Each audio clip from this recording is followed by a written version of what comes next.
Well, fancy meeting you here. Welcome once again to Junk Shop Library's Improv Bible Study, where we are attempting to go through all 66 books of the KJV, one chapter at a time. Share this around with anyone who you feel might find that interesting, and make sure you're hitting those thumbs ups as we go. Genesis 34th chapter. And Dinah, the daughter of Leah, which she bare unto Jacob, went out to see the daughters of the land. And when Shechem, the son of Hamor the Hivite, prince of the country, saw her, he took her, and lay with her, and defiled her. And his soul clave unto Dinah, the daughter of Jacob, and he loved the damsel, and spake kindly unto the damsel. And Shechem spoke unto his father Hamor, saying, Get me this damsel to wife. And Jacob heard that he had defiled Dinah his daughter. Now his sons were with his cattle in the field. And Jacob held his peace until they were come. And Hamor, the father of Shechem, went out unto Jacob to commune with him. And the sons of Jacob came out of the field when they heard it, and the men were grieved, and they were very wroth, because he had wrought folly in Israel in lying with Jacob's daughter, which thing ought not to be done. And Hamor communed with them, saying, The soul of my son Shechem longeth for your daughter. I pray you, give her him to wife. And make ye marriages with us, and give your daughters unto us, and take our daughters unto you. And ye shall dwell with us, and the land shall be before you. Dwell and trade ye therein, and get you possessions therein. And Shechem said unto her father and unto her brethren, Let me find grace in your eyes, and what ye shall say unto me I will give. Ask me never so much a dowry and gift, and I will give according as ye shall say unto me. But give me the damsel to wife. And the sons of Jacob answered Shechem and Hamor his father deceitfully, and said, Because he had defiled Dinah their sister. And they said unto him, We cannot do this thing, to give our sister to one that is uncircumcised, for that were a reproach unto us. But in this will we consent unto you, if ye will be as we, that every male of you be circumcised. Then will we give our daughters unto you, and we will take your daughters to us, and we will dwell with you, and we will become one people. But if ye will not hearken unto us to be circumcised, then we will take our daughter, and we will be gone. And their words pleased Hamor, and Shechem Hamor's son. And the young man deferred not to do the thing, because he had delight in Jacob's daughter, and he was more honorable than all in the house of his father. And Hamor and Shechem his son came unto the gate of their city, and communed with the men of their city, saying, These men are peaceable with us, therefore let them dwell in the land, and trade therein. For the land, behold, it is large enough for them. Let us take their daughters to us for wives, and let us give them our daughters. Only herein will the men consent unto us, for to dwell with us, to be one people. If every male among us be circumcised, as they are circumcised. Shall not their cattle and their substance and every beast of theirs be ours? Only let us consent unto them, and they will dwell with us.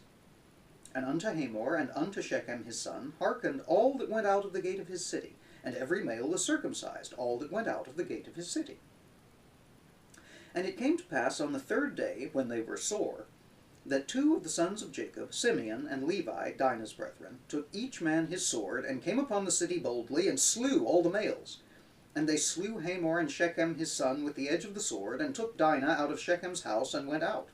The sons of Jacob came upon the slain, and spoiled the city, because they had defiled their sister. They took their sheep, and their oxen, and their asses, and that which was in the city, and that which was in the field. And all their wealth, and all their little ones, and their wives took they captive, and spoiled even all that was in the house.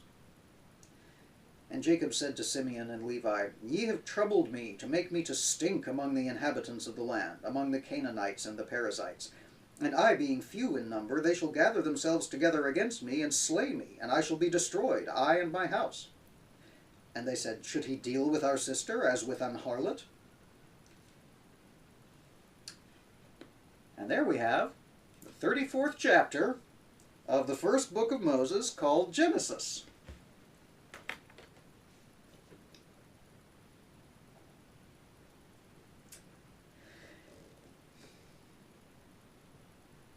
And that's more what we culturally mean and expect when we discuss some serious Old Testament stuff.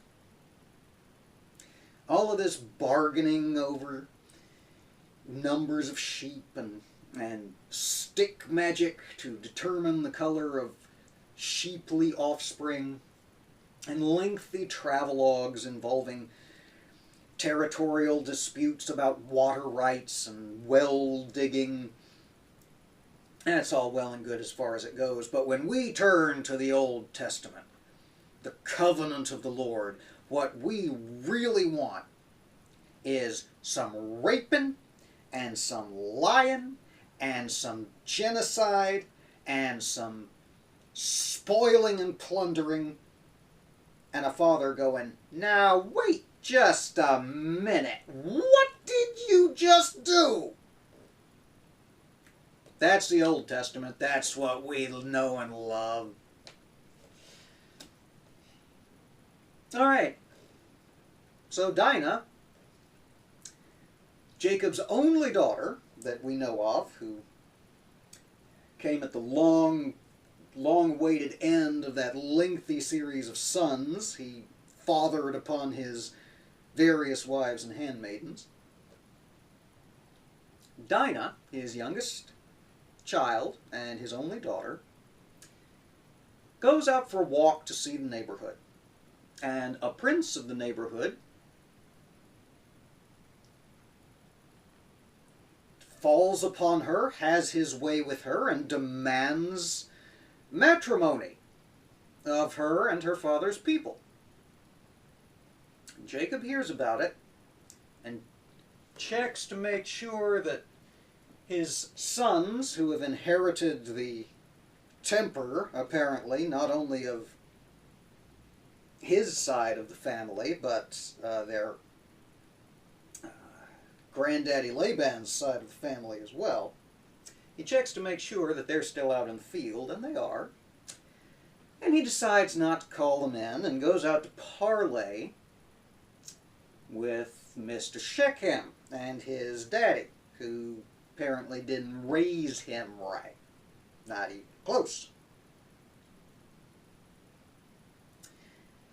And he strikes a bargain and says, well, since this fate is apparently accompli, and we're planning on staying here, and there's likely to be some intermarrying, you just, join in the covenant of the flesh with us, and that'll make you good enough for our daughters.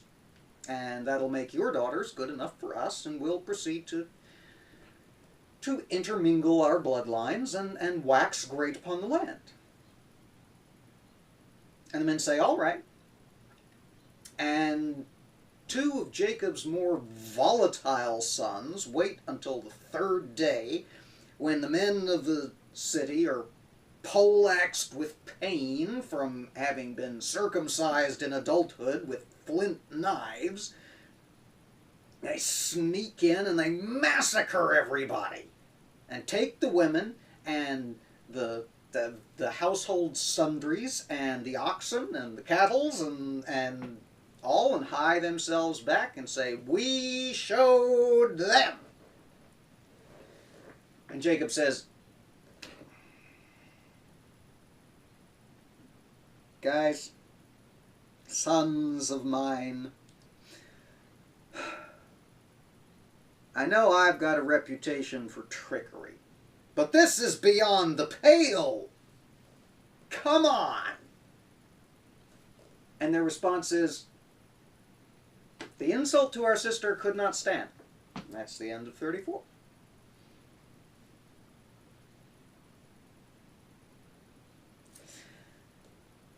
I'm not going to say I don't understand the impulse.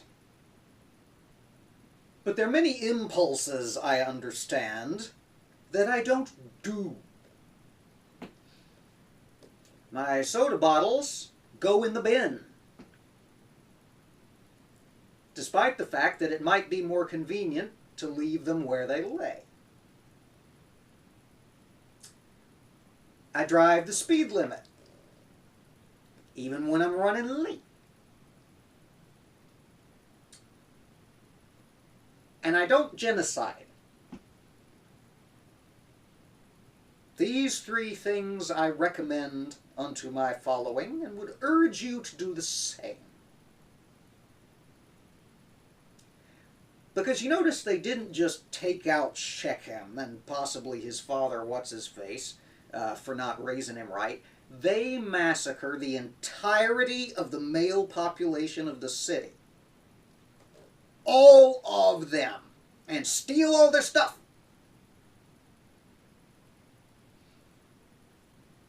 Ladies and gentlemen, the Old Testament. And I don't really have anything to say about that beyond that. We'll be back soon with Genesis chapter 25. Come back and see us then. And until then, make sure you're subscribed. Make sure you're hitting the thumbs up on everything you like in the playlist, which hopefully is most of it.